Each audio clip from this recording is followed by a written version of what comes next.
The World is Too Much With Us by William Wordsworth.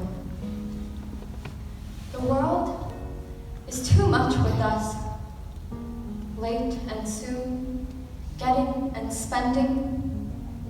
We lay waste our powers. Little we see in nature that is ours. We have given our hearts away, a sordid boon. The sea that bears her bosom to the moon. The winds that will be howling at all hours and are upgathered now like sleeping flowers. For this, for everything, we are out of tune. It moves us not. Great God! I'd rather be a pagan, suckled in a creed outworn. So might I, standing on this pleasant green, have glimpses that would make me less forlorn. Have sight of Proteus rising from the sea, or hear old Trident blow his reed horn. Thank you.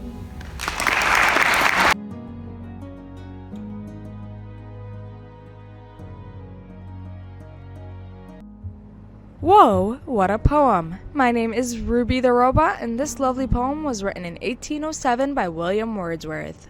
This poem's tone is regretful for the focus on materialistic society that causes nature to be forgotten and lost, similar to the theme of our lessons today. After World War II, conflict between the Allies of the United States and the USSR stemmed from ideological differences. The United States and their capitalist allies were labeled First World countries, while the USSR and their communist allies were labeled Second World countries. The main difference between these two systems is that capital belongs to private owners and businesses in capitalist states, while capital belongs to the government or the people in communist states. Any other nation that wasn't an allied aside or was a developing nation was grouped as the Third World. In the early 1990s, the fall of the Second World allowed the capitalist system to be the focus, which prioritizes physical wealth.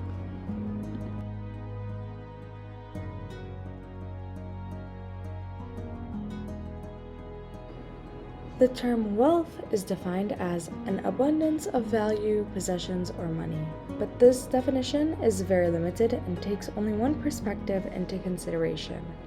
Many countries lack the natural resources to be as financially successful, resulting in their disadvantage. The greatest focus in the media should be looking at the cultural wealth that these nations bring rather than the physical wealth they lack.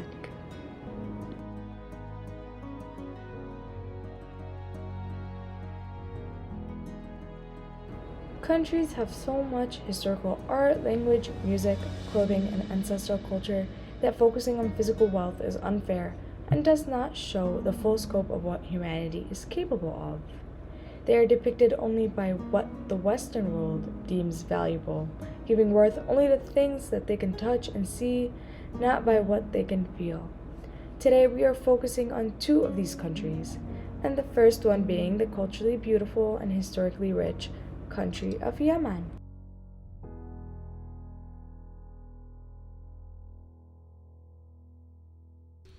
The misrepresentation of Yemen in our media today creates stereotypical perceptions of Yemeni people that emphasize the importance of accurate media representation. The media currently portrays Yemen based on a massive humanitarian crisis that has led the country into economic distress, providing no information on the cultural beauty Yemen has to offer. The 7-year-old conflict in Yemen is between the internationally recognized government, which is backed by a Saudi-led military coalition, and Houthi rebels supported by Iran. Saudi Arabia and Iran are essentially fighting to have their allies in control of Yemen. We see a country plagued by war, poverty, and famine, and we immediately seek detachment from this aspect of humanity.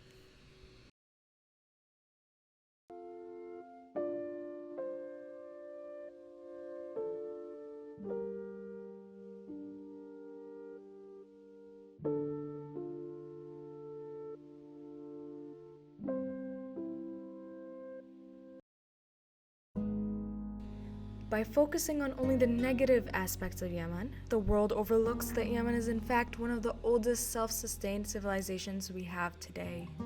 Yemeni people have been known to be preservers of land and live a life at peace with nature. Yemen has maintained the ancient ruins of their kingdoms and has built beautiful villages on top of mountains.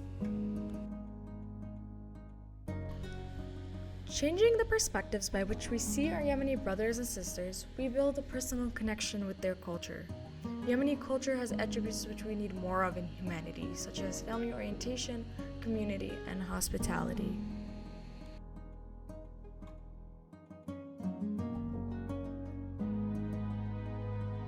Yemen was our first example of this misrepresentation, but it isn't our only.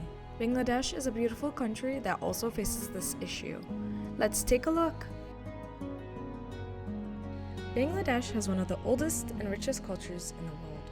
The effects of colonization and imperialism affects how the rest of the world sees Bangladesh and its culture.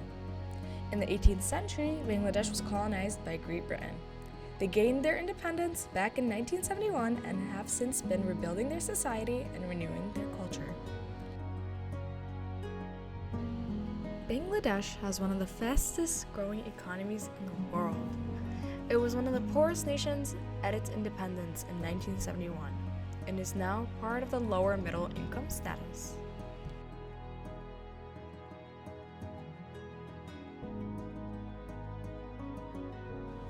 These Western stereotypes of Bangladesh harms the culture as it doesn't get appreciated or celebrated. It is misrepresented and causes empathy and our humanity to become detached from the country's image. Western countries paint one image for different cultures that depicts them as poor, when in reality they are richer in other areas that the West is lacking in, such as community, respect, and empathy.